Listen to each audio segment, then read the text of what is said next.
Então, em 77, a única faculdade do Brasil inteiro era em Salvador, que abriu em 53, então a gente não tinha nem São Paulo, nem Rio de Janeiro nessa opção. E o que a gente viu hoje aqui, do estágio, é uma história muito, muito longa de aprendizado de várias formas, né, Marica? E bailarinos que batalharam por várias formas para ser profissional, né? E tudo isso. Isso, os bailarinos falam muito isso. Muitas vezes você não escolhe a dança, você é escolhido. E é esse momento de revelação. E isso acontece muito cedo, é diferente das outras carreiras. E não é só nos artistas da dança, nos artistas em geral. Isso tudo eu aprendi aqui. Em 1977, eu tive a oportunidade de fazer a primeira turnê pelo Brasil, e viajei de norte a sul do Brasil e conheci o Brasil, dançando. Isso é uma coisa que poucas pessoas têm oportunidade de fazer, e a gente fez, acho que, umas 20, 25 vezes. Mais. Dançamos no Xingu.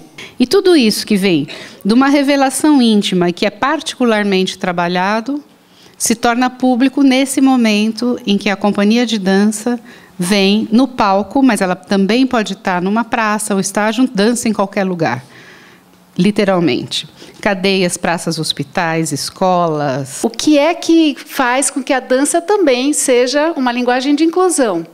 Então, eu gosto de ressaltar que o trabalho do Balé Estágio, da Marica e do Décio, que está ali atrás, coreógrafo, e que é um trabalho que sempre vem trazendo projetos importantes, não apenas essa maravilha que é o grupo que dança profissional do balé.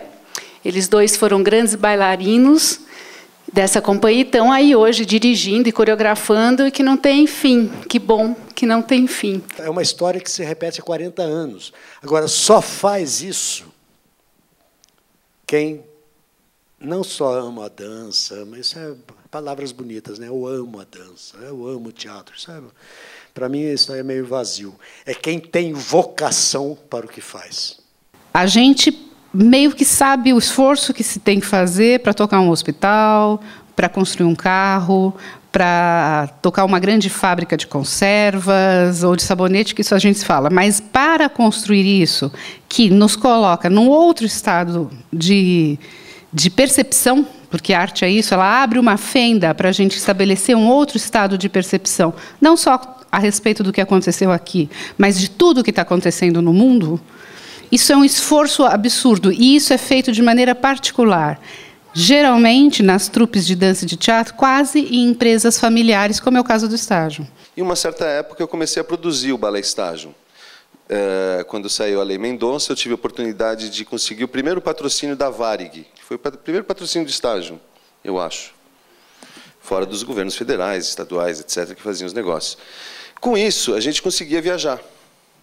E a gente fazia uma dobrada, eu e a minha mãe. A gente marcava todos os espetáculos onde a Varig dizia que a gente podia viajar.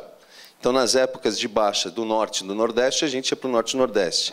Quando era do sul, a gente ia para o sul. E aí começamos a viajar Brasil com um pouco mais de conforto, entre aspas, porque tinha 1000 quilos de equipamento junto, porque tinha luz, som e cenário e tapete. Os bailarinos carregavam os 1000 quilos e dançavam. Quando era no ônibus, o ônibus passava a ser a casa da gente, porque a gente viajava, a carga ia num certo lugar, a gente já sabia o que fazia. Porque é uma escola também, porque a gente, quando dança no estágio, não só dança, mas também participa da parte técnica, né, que é uma coisa que o balé, a dança, o espetáculo é um trabalho de equipe, né? Então você tem não só chegar e dançar, tem que montar a luz, tem que pôr o som, tem que fazer os figurinos, tem que pôr o linóleo no chão. E nem sempre se tem uma equipe para fazer isso, né? Então os bailarinos participam muito dessa parte também. E isso me ajudou muito em toda a minha carreira, depois que eu fui para o Balé da Cidade, do Teatro Municipal, como bailarina, porque daí eu entendia muito melhor, né, o que acontecia no palco. Eu não estava ali só para dançar, chegar na hora. Eu sabia que eu dependia de outras pessoas, daquela equipe que tinha proporcionado aquilo para eu poder ir lá e mostrar a minha arte, né? E eu carreguei isso até hoje, mesmo durante o tempo que eu dirigi o Balé da Cidade. Eu aprendi muito com a Marica e o Décio nesse sentido, também para poder dirigir. Então, eu acho que para todas as pessoas que passaram por esses 40 anos, né, Marca? Quantos, mais ou menos? Centenas e centenas de bailarinos, né? Todos tiveram uma passagem pelo Ballet Estágio muito rica, né? E levaram isso para todos os outros lugares que eles foram trabalhar. O Ballet Estágio traz, eu digo Ballet Estágio porque foi ele mesmo, que traz a música popular brasileira para o palco, para a dança. E no começo era muito estranho isso, né? Causava um estranhamento.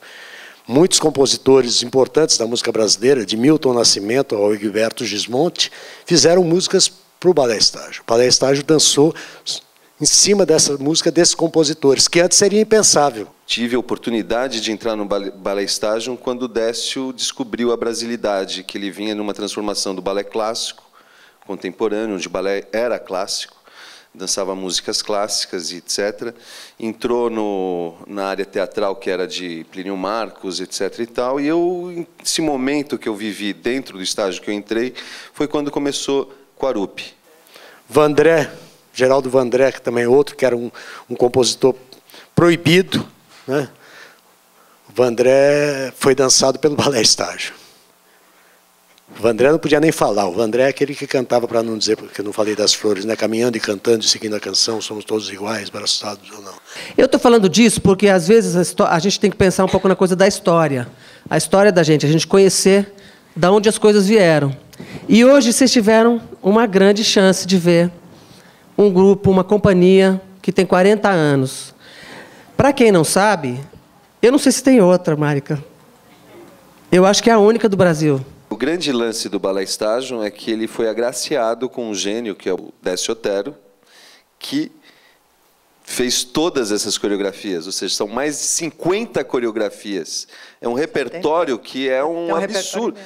Que companhia brasileira tem um repertório de um único coreógrafo que desenvolveu todas essas coreografias? Não tem. E é um processo E o valor trabalho que esse cara recebeu até hoje, ou seja, o reconhecimento que ele tem mediante a tudo que deveria ter, né? Ou seja, se fosse nos Estados Unidos ou na Europa, Você faz você já está... poria um tapete vermelho para ele ser o cara. E eu acho que é verdade, porque é tanto sacrifício, é tanta batalha o tempo inteiro para a gente conseguir realizar as coisas. As ajudas são muito poucas, então que realmente, se você não tiver essa vocação, essa disposição para exercer esse sacerdócio, você desiste na metade do caminho e vai fazer alguma coisa mais lucrativa, né? Que você possa chegar em casa todo dia naquele determinado horário, tomar seu banhozinho, ver sua televisão. Nós não temos horário, nunca tivemos, não temos essa